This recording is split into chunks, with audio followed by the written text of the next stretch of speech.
जय श्री कृष्ण मित्रों, शिव शक्ति एस्ट्रोलॉजी में आपका स्वागत है। अब द्वादश भाव स्पष्ट के बारे में ये दूसरी वीडियो आपको बता रहा हूँ, समझा रहा हूँ कि आप स्पष्ट कैसे करेंगे और इसका फलित कैसे होगा, ग्रहों को हम कैसे देखें, उसके विचार कैसे हम करेंगे, उसके बारे में आपको विस्तृत जानकारी मैं दे देता हूँ। तो सबसे पहले आपको मैंने बताया था कि जो भी लग्न है, लग्न में आप 6 राशि जोड़ेंगे तो सप्तम भाव निकल आएगा और दसम भाव में 6 राशि जोड़ोगे तो चतुर्थ भाव आ जाएगा। जब आपके पास दसम भाव, लग्न भाव, सप्तम भाव, चतुर्थ भाव आपके पास निकल आया। उसके बाद मैंने बताया था कि खष्टांश निकालना है। खष्टांश निकालने का सूत्र आप सब समझ लीजिए कि जैसे प्रथम खष्टांश निकालने के लिए क्या है कि चतुर्थ भाव में से आप लग्न घटा दीजिएगा और उसको 6 से भाग कर दीजिए। पिछली वीडियो मैंने आपको निकाल के दिखा दिया है कैसे खष्टांश आता है। तो इस तरह से ये सूत्र के द्वारा भी आप लिख करके डायरेक्ट भी घटा सकते हैं। द्वितीय खष्टांश निकालने के लिए क्या करोगे, सप्तम भाव में से चतुर्थ भाव घटा करके 6 से भाग कर दीजिए। इसको मैंने आपको समझा दे रहा हूँ कि द्वितीय खष्टांश में क्या किया मैंने कि सप्तम भाव क्या है हमारा। मैंने कहा था कि लग्न सप्तम भाव कैसे बनेगा कि लग्न में आप 6 राशि जोड़ दीजिए, यानी लग्न में 6 राशि जोड़ दीजिए। लग्न ये है 7 29 की 7 29 7 18, इसमें 6 जोड़ा तो कितना हो गया 13 राशि, वो मैंने लिख दिया 13 29 7 18। इसमें से आप लग्न घटा दीजिए, लग्न का कितना मान है 7 29 7 18, ये आप इसमें घटा दीजिए। घटाने के बाद आपका मान कितना आया 2 16 55 0, यानी 2 राशि 16 अंश 55 कला 0 विकला। अब इसको हमने अंश बना दिया तो 30 दूनी 60 और 16 76, यानी 76 अंश हो गए। 55 कला 76 अंश 55 कला को आपने 6 से भाग कर दिया। जब इसको आप भाग करेंगे तो आपके पास 12 अंश 49 कला, और आगे करके इसको आप 50 भी कर सकते हैं, जब अंतर आएगा ये कर सकते हैं। तो ये आपको द्वितीय खष्टांश निकल आया। हम करते क्या थे, जो खष्टांश आया प्रथम खष्टांश को क्या करते थे, लग्न में जोड़ते चले जाए, चतुर्थ भाव तक जोड़ोगे आप। तो लग्न से लेकर के हर लग्न में आपने खष्टांश जोड़ा, तब लग्न की संधि फिर खष्टांश जोड़ोगे तो द्वितीय भाव में खष्टांश जोड़ोगे तो इसी तरह आपका द्वितीय भाव में जब खष्टांश जोड़ोगे तो द्वितीय भाव की संधि, फिर तृतीय भाव खष्टांश जोड़ोगे द्वितीय भाव आ जाएगा। इस तरह से आप चतुर्थ भाव तक जोड़ते रहेंगे, जैसे पिछली वीडियो मैंने आपको बताया है कि कैसे आपको जोड़ना है। फिर चतुर्थ भाव के बाद क्या करेंगे, द्वितीय खष्टांश को, जैसे द्वितीय खष्टांश आया तो चतुर्थ भाव में आप जोड़ते चले आएंगे। चतुर्थ भाव के लिए बता ही दिया कि निकालना कैसे है, मैंने निकाल भी दिया गया यहाँ पे कि लग्न स्पष्ट है। यदि आपकी लग्न में 6 राशि जोड़ी, ये सप्तम भाव निकल गया है। 1 29 7 18, ये आपका सप्तम भाव निकल गया है। जैसे दसम भाव हमारा क्या है 9 13 5 12 12 जी, उसमें 6 राशि जोड़ दी, चतुर्थ भाव का मान। इससे जोड़ने पे 6 5 11, यानी 11 आपका चतुर्थ का मान निकल जाएगा। कितना आ जाएगा 6 5 11 12 12 0, तो ये आपका चतुर्थ भाव का मान निकल जाएगा। तो इस तरह से आप जोड़ेंगे। चतुर्थ भाव में खष्टांश, ये छठे भाग जैसे जोड़ेंगे आप, खष्टांश जोड़ेंगे तो चतुर्थ भाव की संधि निकल जाएगी। इस तरह से आप सप्तम भाव तक, तो लग्न में हमने जब जोड़ दी थी 7 राशियाँ, लग्न में 7 राशि जोड़ी तो 1 29 ये मान आपका सप्तम भाव में आ जाएगा। वो आपको पिछली वीडियो में मैंने समझा रखा। तो इस तरह से आपको तालिका बताई थी मैंने, ये तालिका बना दी थी। तो ये आपकी तालिका बन जाएगी। प्रथम भाव द्वितीय भाव में क्या है, संधि में क्या, फिर भाव भी संधि। इस तरह से आप कैलकुलेशन करेंगे तो ये आपकी चार्ट बन जाएगी। चार्ट के बाद मैंने बताया था कि आपने तो सूर्य स्पष्ट निकालना सीख लिया था। ये मैंने ग्रह स्पष्ट कर दिए हैं, ये सारे ग्रह स्पष्ट। इस बच्चे को उदाहरण 7 12 97 वाले ले लिए, जिसका जन्म 7 40 पे है, उसके स्पष्ट है। और ये आपको ग्रह स्पष्ट, भाव स्पष्ट बता दिए। अब इन दोनों का आप प्रयोग कैसे करेंगे चलित बनाने में, तो अब पहले हमको देखना है कि हमारा सूर्य स्पष्ट क्या है। सूर्य स्पष्ट आपका कितना है 7 21 10 44। अब ये देखेंगे 7 21 10 44 इसमें है कहाँ, तो आप देखो कि 7 21, यहाँ 7 29 लिखा ना, कि 7 16 और 7 29, ये 7 29 क्या है, लग्न भाव है। 7 29 7 18, यानी कि सूर्य जो है लग्न भाव में बैठा हुआ है, यानी संधि से तो आगे जा चुका है। तो 7 29 7 18 ये लग्न भाव में, यानी सूर्य कहाँ बैठा है, लग्न भाव में। लग्न भाव क्या हो गया, प्रथम भाव को हम क्या कहते हैं, लग्न भाव। तो सूर्य आपका लग्न भाव में बैठ गया। दूसरी ग्रह को आप देखिए, चंद्रमा। चंद्रमा का मान कितना है, 10। चंद्र स्पष्ट आपका है 10 राशि 19 कला, 10 राशि 19 अंश 0 विकला, इतने। इसको देखो ये मान है कहाँ पे, आप इसमें द्वादश भाव में देखिए। तो द्वादश भाव में आपने देखा कि 10 19 ये आया, यानी तृतीय भाव की संधि।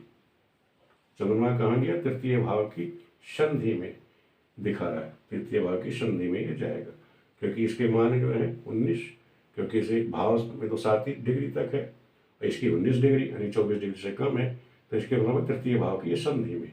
तो चंद्रमा कहाँ लिखाया जाएगा, तृतीय भाव की संधि। तो तृतीय भाव कौन सा हुआ, 1 2 3, तीसरे भाव के संधि में हमने चंद्रमा को यहाँ लिख दिया, ठीक है।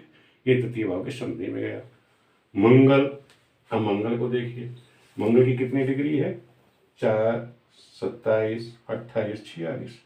अब 8 27 हमको देखना है, 8 27 कहाँ पड़ेगा, ये 16, यानी 16 से थोड़ी ज़्यादा है, 8 16 है ना, तो 8 9 है, यानी मंगल, मंगल का निकाल रहे हम, तो 8 27, तो 8 27 हमको देखना है। तो 8 27 तो 16 से ज़्यादा हुआ और 9 से कम है, यानी द्वितीय भाव के ये भाव में हुआ। मंगल कहाँ बैठेगा, यानी द्वितीय भाव का ये जो भाव संधि है, भाव का जो मान है उसमें जाएगा। तो मंगल कहाँ है, द्वितीय भाव के भाव में। इस तरह हम ये किसको क्या कहते हैं, भाव। जो आप चार्ट बनाएंगे चरित्र कुंडली के, ध्यान रखो पहले कि इस तरह से आप बनाएंगे, ये तो द्वादश भाव हो जाएंगे, और इस तरह से डबल रेखा कर दीजिएगा। तो ये संधि, ये जो क्या कहलाते हैं, ये संधि भाव कहलाते हैं। ये जो पॉइंट बनते हैं इसको कहते हैं संधि भाव। तो इसको कुंडली को इस तरह से आप बनाइएगा कि डबल रेखा खींच करके, तो ये भाव हो जाएंगे, और इसके बाद ये पॉइंट हमारे निकल के ये संधि भाव कहलाता है। इसको बनाने तरीके 2 लाइन एक साथ खींचेंगे, तो इस तरह से आपका ये चरित्र कुंडली का, तो इसमें भाव और संधि भाव ये आपका स्पष्ट आप लिख सकते हैं। तो अब आप बुध का लेते हैं। बुध कितना है, 8 राशि 9 अंश। अब 8 राशि 9 अंश कहाँ हुआ, ये आ गया, यानी प्रथम भाव की संधि। प्रथम भाव की संधि में कौन गया, बुध। बुध कहाँ गया, प्रथम भाव की संधि में। ये प्रथम भाव हो, इसका संधि का ये जो पॉइंट बनेगी इसको कहते हैं संधि भाव। तो संधि भाव में आप लिख दीजिए, ये प्रथम भाव की संधि में गया। इसी तरह बृहस्पति का आप देखते, बृहस्पति का मान कितना है, 9 23। अभी आप चेक करिए 9 23 कहाँ लिखा हुआ है, ये 20 23 इसमें आएगा, यानी तृतीय भाव में आएगा। तो बृहस्पति कहाँ गया, तृतीय भाव में। तो बृहस्पति को आप तृतीय भाव में यहाँ लिख दीजिए चरित्र कुंडली में, यानी कि तृतीय भाव में आ गया। अब हमें देखना है शुक्र। शुक्र कितना है, 9 3, 9 राशि 3 अंश, 9 राशि 3 अंश 17 कला, 9 राशि 3 अंश 27, यानी इसका मतलब ये भी द्वितीय भाव में आया। शुक्र कहाँ गया, द्वितीय भाव में। तो द्वितीय भाव में शुक्र द्वितीय भाव में लिख दीजिए, यहाँ ला करके आप सीधा लिख दीजिए। शनि को देखिए 11 19 है, 11 19 कहाँ है हमारा, 11 19 से 12 है, इससे ज़्यादा ये आएगा, यानी चतुर्थ भाव की संधि में। शनि कहाँ गया, चतुर्थ की संधि, भाव है ये संधि है, ये चतुर्थ भाव की संधि। तो ये है चौथा भाव, ये चौथे भाव की संधि कौन होगी, ये रेखा जो है ये चौथा भाव, उसके सामने किए थे 2 की, इसको हम संधि भाव कहते हैं। संधि में यहाँ शनि आप लिख दीजिए, चतुर्थ की संधि में आ गया। राहु को चेक करिए, राहु के कितने हैं, 4 21, 4 21 आप देखो कहाँ लिखा हुआ है, ये आएगा। तो ये है नवम भाव की संधि, जो नवम भाव है उसकी संधि में है। तो नवम भाव कहाँ है, ये होता है नवम भाव, उसकी संधि है ये राहु।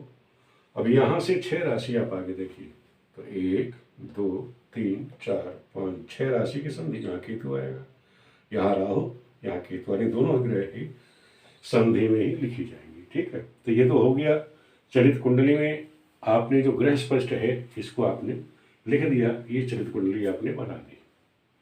अब हमें देखना है कि जन्म कुंडली में क्या था स्थिति, सूर्य कहाँ बैठा था, लग्न में। द्वितीय भाव में कौन थे, मंगल और बुध थे। अब यहाँ क्या हुआ, शुक्र और मंगल आ गए। यहाँ कौन कौन आ गया, शुक्र और मंगल। यहाँ बृहस्पति आ गया तीसरे भाव में, और जबकि यहाँ कुंडली में क्या है, बृहस्पति और शुक्र दोनों ही तीसरे भाव में फल दे रहे थे। तो अगर आपने कहीं डायरेक्ट इस तरह से फलित कर दिया, अब आपको यही समझना है कि हम गलती क्या करते हैं कि जहाँ सूर्य है, सूर्य तो लग्न में फल दे रहा है, आपने प्रथम भाव में यहाँ देखा तो सूर्य यहाँ का फलित आपने कर दिया तो ठीक है। अब यहाँ पे आपने बुध को कहाँ दिखा दिया, द्वितीय भाव में। अब आपने बुध का फलित भी कहाँ बोल दिया, द्वितीय भाव में।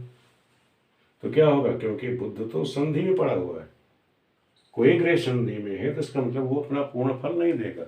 अभी हम आपको संधि वाले में जो ग्रह पहुंच जाती हैं उनका बल कैसे कम हो जाता है, इसकी गणना में जब अगली वीडियो बनाऊंगा, विषोपक के बारे में, ग्रहों का विषोपक बल कैसे निकाला जाता है, जब उसकी गणना हम आपको सिखाएंगे तब आप सटीक गणना कर सकते हैं, फलित कर सकते हैं।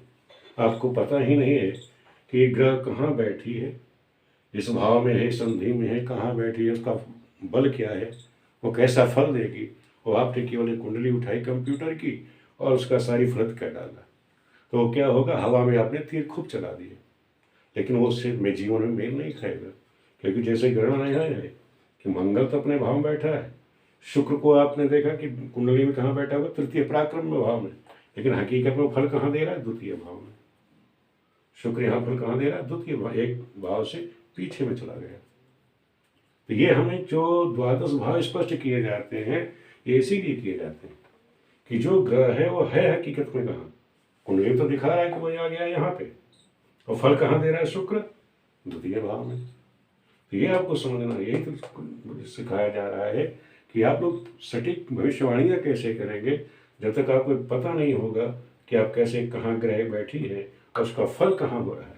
चलित कुंडली में देखो शुक्र की स्थिति एकदम चेंज हो गई, तृतीय भाव की जगह वो द्वितीय भाव में फल दे रहा। फिर इसी तरह चंद्रमा को देख लीजिए, चंद्रमा यहाँ कहाँ है, चतुर्थ भाव में केतु के साथ। यहाँ आप कहेंगे चतुर्थ केतु का ग्रहण योग है, उसे मकान वाहन का सुख ही नहीं है, लेकिन हकीकत में चंद्रमा के यहाँ संधि में चला गया है। यहाँ चंद्रमा निष्ठ माना जाएगा, क्या असफल सुफल नहीं देगा, कितना बल है क्या है वो तो मैं आपको बाद में कैलकुलेशन बताऊंगा। अभी ये समझ लो कि चंद्रमा यहाँ संधि में चला गया, जो केतु इसके साथ बैठा था, केतु भी संधि में पड़ा हुआ है, यानी दोनों ही ग्रह यहाँ कोई भी फल नहीं दे रहे। तो इस चीज़ का ध्यान रखो। यहाँ तो हम चंद्र केतु को देख के पता नहीं क्या क्या कह देते हैं कि माँ को कष्ट है, फलाना है, गोचर आएगा, ये होगा वो होगा, और जबकि दोनों ही ग्रह यहाँ संधि में जा चुके हैं। तो ये जो ग्रह संधि में पहुँच जाए तो अपना बल उनका कमजोर हो जाता है, वो एक तरह से निष्फल ही मानी जाती है। और दूसरा देखिए शनि, शनि क्या हुआ, यहाँ दिखा रहा है पंचम में बैठा हुआ है। आप तो फलित यहाँ से बोल दोगे इससे शनि पंचम में बैठा हुआ है, दुनिया भर के फलित आप बोलते चले जाएंगे, लेकिन हकीकत में शनि की स्थिति क्या है, वो भाव में संधि में पड़ा हुआ है। अब संधि में पड़ा हुआ है कि उसका क्या बल है, कितना फल देगा क्या नहीं देगा, उसकी गणना हम आपको बाद में बताएंगे। लेकिन ये चीज़ ध्यान रखो, जब तक हमें इसका विशेष ज्ञान नहीं, तो ग्रहों की स्थिति क्या है, क्या वो फल दे रही है नहीं दे रही, दे रही कौन से भाव में दे रही, जैसे शुक्र था पीछे दे रही है, उससे राशि से आगे चली गई, क्या आगे वाले फल दे रही है, ये हमें देखना पड़ता है। इसका ज्ञान होना हमें बहुत अनिवार्य है। दूसरा ये समझ लो कि जैसे भाव निर्धारण बताया था मैंने आपको कि भाव की सीमाएं क्या होती हैं, भाव की सीमाएं आपको मैंने बता दिया था कि एक दो समझ लीजिए कि जैसे द्वितीय भाव की सीमा क्या होगी कि आपने कहा कि भाई भाव तो ये द्वितीय भाव ने लिया, तो ये कहाँ से कहाँ तक इसकी सीमा है, इन ग्रहों को आप कैसे स्थापित करोगे। तो इसकी सीमा क्या है, प्रारंभिक सीमा कहाँ से शुरू होगी, 8, 16, 17 के बाद, 8, 16, 17 डिग्री के बाद, और ये तो हुई आरंभिक इसकी सीमा हो गई। और लास्ट सीमा क्या होगी इसकी, द्वितीय भाव की, जहाँ इसकी संधि समाप्त हो रही, 9, 20, 37, 18 जहाँ समाप्त हो रही, इससे पहले यानी 8, 16 से लेके 9, 20 अंश तक का ये जो बीच का है, ये द्वितीय भाव, यानी यहाँ कोई भी ग्रह आएगी तो ध्यान रखो लिखी वो कहाँ जाएगी, द्वितीय भाव। जैसे कुंडली में है ग्रह, जैसे बुध, मंगल बुध लिखे कहाँ गए हैं, द्वितीय भाव में। तो यहाँ चलित भाव में आपने देखा यहाँ शुक्र मंगल लिखा हुआ है, लेकिन ग्रहों की स्थिति जो आप लिखोगे वो यही चलेगी, ग्रहों की स्थिति तो यही दिखाई जाएगी, लेकिन उसका जब फलित आप करेंगे किसी की कुंडली में तो फलित आप ये करेंगे, तब आपका जो फलित है सही कुंडली के जो विश्लेषण है वो आपको ये आएगा। अगर आपने ये फलित कर दिया तो समझ लो आपने जीरो कर दिया, आपकी गणना सारी गड़बड़ हो जाएगी, सारा गड़बड़ हो जाएगा, क्योंकि ग्रह जो है बैठे ये स्थिति में हकीकत भाव में फल यहाँ दे रही है, इस तरह से दे रही है। तो इस चीज़ का आपको ज्ञान होना अनिवार्य है। अब आगे वीडियो में हम आपको यही बताएंगे कि ये जो ग्रह है इसका विषमोपक बल क्या है। जैसे भाव में बैठी, इसको हम क्या कहते हैं, भाव। भाव में कोई ग्रह बैठेगी वो पूर्ण फल देगी, कोई भाव आगे वाले भाव में बैठेगी तो कितना फल होगा, पिछली संधि में ये आ गई तो क्या फल देगी, भाव में बैठेगी तो क्या फल होगा, इसकी विस्तृत जानकारी हम आपको अगली वीडियो में देंगे।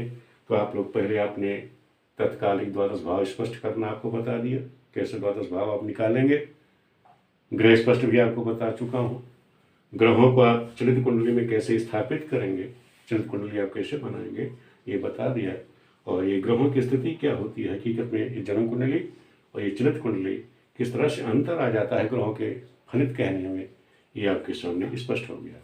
अब इनका जो बल है उसको कैसे, कितना बल है, अगर संधि में गई है तो ग्रह कितना बल होगी, पीछे वाले में चली गई पिछले भाव में जा रही तो क्या बल होगा, ये सब की जानकारी हम आपको अगली वीडियो में देंगे, विस्तृत जानकारी देंगे। और वीडियो आपको कैसी लगी और इसका अभ्यास जरूर करिएगा। जब तक आप लोग इसका अभ्यास नहीं करेंगे, सिर्फ ध्यान रखो कि द्वादश भाव स्पष्ट एक ऐसी कुंडली है कि इसमें आपको मेहनत करना है, पहले दसम लग्न निकालना है, फिर दसम द्वादश भाव स्पष्ट ये निकालना है, फिर उसके बाद लग्न कुंडली और दोनों को कंपेयर करके कौन सी ग्रह कहाँ जा रही, किस भाव में जा रही है, फिर चलित कुंडली चार्ट आप बनाइए, ये आपको मेहनत करनी है। और उसके बाद इसके ग्रहों का बल निकाला जाएगा। ये समझ लो ये 4 वीडियो आपकी इसी में आनी है। ये 4 वीडियो पर मेहनत कर ली आप लोगों ने, अगर सही ज्योतिषी बनना है, सही सटीक भविष्यवाणी आपको करनी सीखनी है तो भाई मेहनत तो आपको करनी पड़ेगी। और ये चीज़ आप जरूर मेहनत करिएगा, काफ़ी कंपटीशन, वो कहते हैं अपने आप को जितना आप कम करेंगे, मजबूत कर लेंगे नींव अपनी, उतना आप सटीक भविष्यवाणी कर सकते हैं। वीडियो आपको कैसी लगी, और जब आप वीडियो देखते रहें, सब्सक्राइब करें, लाइक भी करते रहिए, अपने मित्रों से कहें कि लाइक का सब्सक्राइब करें। और आपको कोई भी चीज़ समझ में नहीं आती उसे आप पूछ सकते हैं, कमेंट बॉक्स में कर लीजिए, या आप फेसबुक पे भी हमारा शिव शक्ति एस्ट्रोलॉजी नाम से चैनल है, ग्रुप है, उसमें भी आप जा कर के पूछ सकते हैं, मैं आपको वहाँ भी बता सकता हूँ। तो आप लोग चाहे व्हाट्सएप पे भी पूछना चाहें, कुछ जो कुछ समझ नहीं आती उसे आप पूछिए, उसे समझाएंगे, हम एक बार नहीं 10 बार समझाएंगे कि आप लोग एक अच्छे समाज में जो सेवा कर सकें, समाज में सही फलित कर सकें। विद्वान लोग बदनाम होते हैं, उसका कारण ये होता है उन्हें पूर्ण शिक्षा नहीं होती है। पूर्ण शिक्षा ना होने से खाली कंप्यूटर लेके बैठ गए हैं, उन्हें पूर्ण ज्ञान नहीं है, तो गलत लोगों को राय देते हैं, ऐसा सब बदनाम होता है, सभी विद्वान बदनाम हो जाते हैं। तो इसलिए आप लोग थोड़ा मेहनत करिएगा और एक अच्छे विद्वान बन करके आप लोग निकलें, समाज की सेवा करें। सबके साथ हमारी यही शुभकामनाएं हैं। वीडियो देखने के लिए आप सभी का बहुत बहुत धन्यवाद।